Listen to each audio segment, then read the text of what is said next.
السلام عليكم ورحمة الله وبركاته. وعليكم السلام.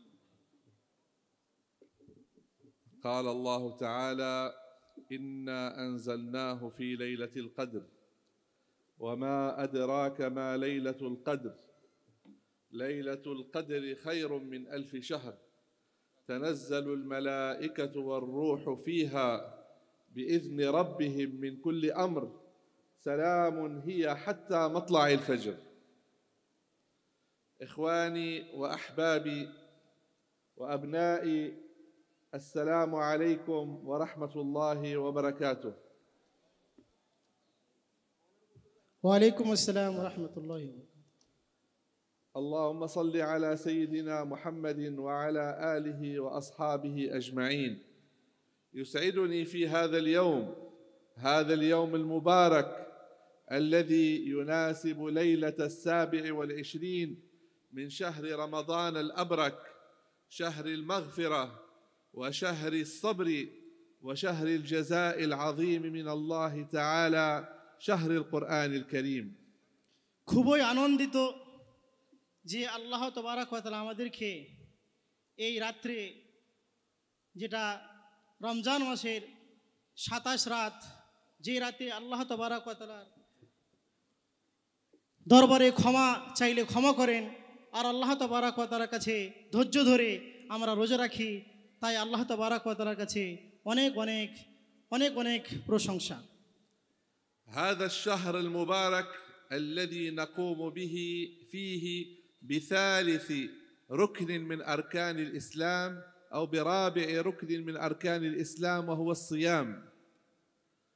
هذا الشهر الذي حد الله تعالى فيه عبادة الصيام التي هي الانقطاع عن لذة البطن ولذة الفرج في سبيل الله تعالى منذ الفجر إلى المغرب. এই যে রমজান মাসের রোজা, এই রোজা হচ্ছে ইসলামের তৃতীয় অথবা চতুর্থ স্তম্ভের মধ্যে একটি স্তম্ভ। আল্লাহ তাবারক ওয়া তাআলার ইসলামে যে 5টি স্তম্ভ রয়েছে, সেই স্তম্ভের মধ্যে এটি হচ্ছে তৃতীয় বা চতুর্থ স্তম্ভ, রমজান মাস, রোজা। রোজার অর্থ হচ্ছে কি, নিজেকে কন্ট্রোল রাখা, সকাল থেকে নিয়ে সন্ধ্যা পর্যন্ত নিজের নফসকে, নিজের আত্মাকে খাওয়া দাওয়া থেকে নিজেকে বাঁচিয়ে রাখার নাম হচ্ছে কি রোজা। هذا بالمعنى العام، ولكن بالمعنى الخاص فقد شرحه النبي صلى الله عليه وسلم وعلى آله بأنه لا حاجة لله تعالى بأن نقطع الأكل والشراب، إنما يريد منا التقوى، وهو أن يصوم الإنسان عن معاصي الله سبحانه وتعالى، أن يترك كل ما نهانا الله سبحانه وتعالى، وأن يتخلق بالأخلاق السامية العالية التي حض الله تعالى عليها. রোজা যে সংজ্ঞাটি বলা হলো, এটি হচ্ছে একটি সাধারণ সংজ্ঞা।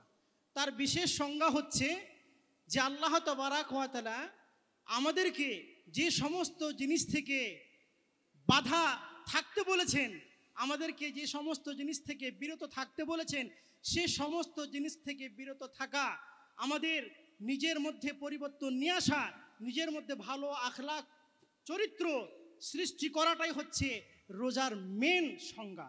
খাওয়া দাওয়া থেকে বিরত থাকা শুধু রোজা নয়, বরং আমাদের ব্যবহার চরিত্রের মধ্যে পরিবর্তন আসাটা, এটাই হচ্ছে মূল রোজার সংজ্ঞা।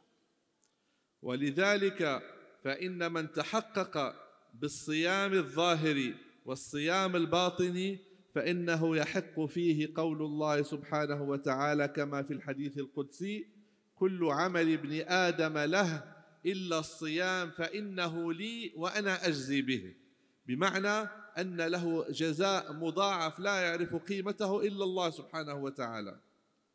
এই জন্য রমজান মাস,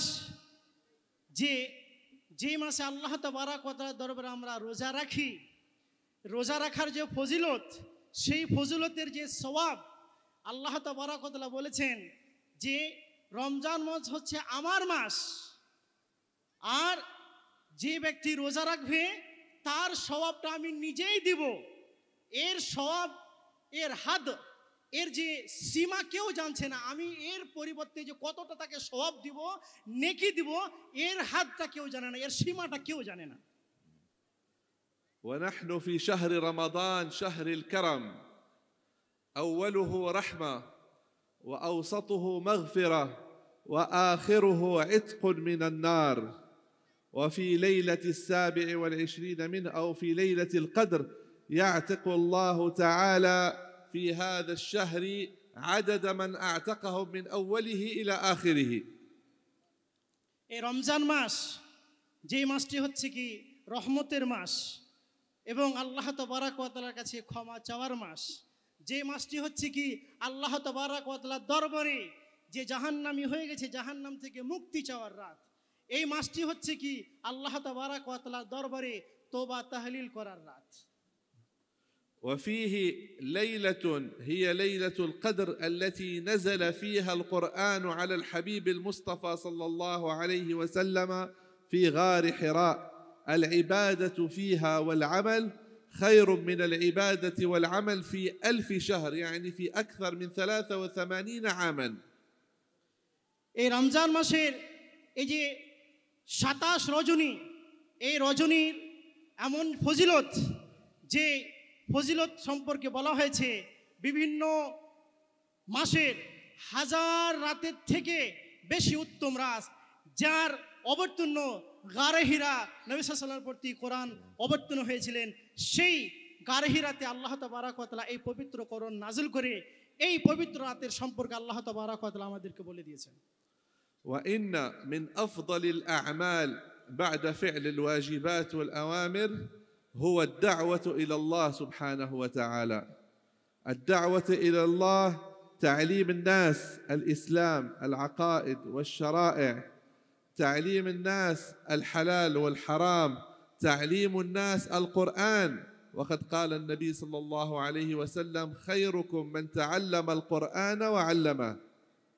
আর আমাদের যে ইবাদত, নামাজ রোজা পড়ছি, আমাদের যে দেহর ইবাদত করার পরে পরে আমাদের প্রতি একটি ওয়াজিব হচ্ছে কি আমরা যেন মানুষকে ভালো কাজের জন্য দায়িত্ব ডাকি, ভালো কাজের জন্য যেন আমরা আহ্বান করি, যেটি আল্লাহ তাবারাক ওয়া তাআলা আমাদেরকে শিখিয়ে দিয়েছেন যে সেই ব্যক্তি উত্তম যে ব্যক্তি শিক্ষা অর্জন করলো এবং তারপরে পরে অন্যদেরকে শিক্ষা দিল, সেই ব্যক্তি হচ্ছে সবথেকে উত্তম ব্যক্তি।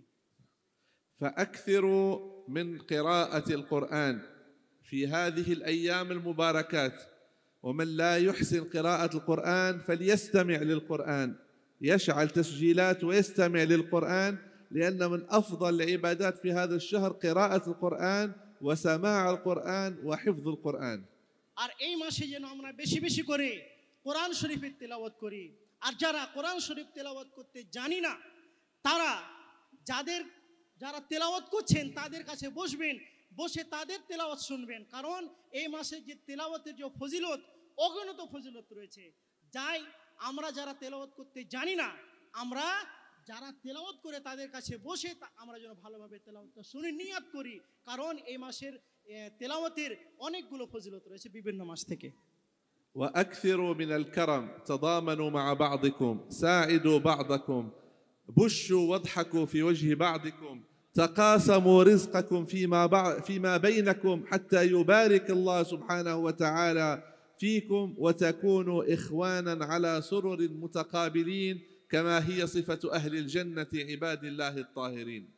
আর এই মাসে বেশি বেশি করে একে অপরে সাহায্য করুন, একে অপরকে ভালো কামের দিকে আহ্বান করুন, একে অপরকে খারাপ কাজ থেকে রুখে দাঁড়ান এবং একে অপরের সাহায্য করুন, একে অপরকে শান্তির পরিবেশ করুন, কারণ আল্লাহ তাবারাক ওয়া তাআলা এই মাসের আমলকে বেশি বেশি করে কবুল করে থাকেন। نسأل الله تعالى أن يجعلنا ممن سمع الكلام فاتبع أحسنه، وأن يرزقنا اغتنام هذه المناسبة الطيبة الطاهرة. تقبل الله تعالى منا الصيام والقيام وصالح الأعمال، وبارك الله لنا ولكم في هذه الأيام المباركة، وعيدكم مبارك سعيد إن شاء الله تعالى. فقد أصبح بيننا وبين العيد 3 أيام. আল্লাহ তাবারাক ওয়া তাআলা আমাদেরকে বেশি বেশি করে এই মাসে ইবাদত করার তৌফিক দান করুন, এবং আমরা যেন এই মাসে বেশি বেশি করে ইবাদত করে আল্লাহ তাবারাক ওয়া তাআলাকে সন্তুষ্ট করতে পারি। আর সামনে ঈদ আসছে, আর কয়েকটা দিন, 3 দিন বাকি রয়েছে ঈদের। আল্লাহ তাবারাক ওয়া তাআলা আমাদেরকে ঈদের নামাজ পড়ার জন্য তৌফিক দান করুন। من استطاع أن يعطي زكاة الفطر فليعطيها، ومن لم يستطع أن يعطي زكاة الفطر فإنه يدعو لإخوانه ويخدمهم، يكون في ذلك كمن أعطى تلك الزكاة بإذنه تعالى. والسلام عليكم ورحمة الله وبركاته.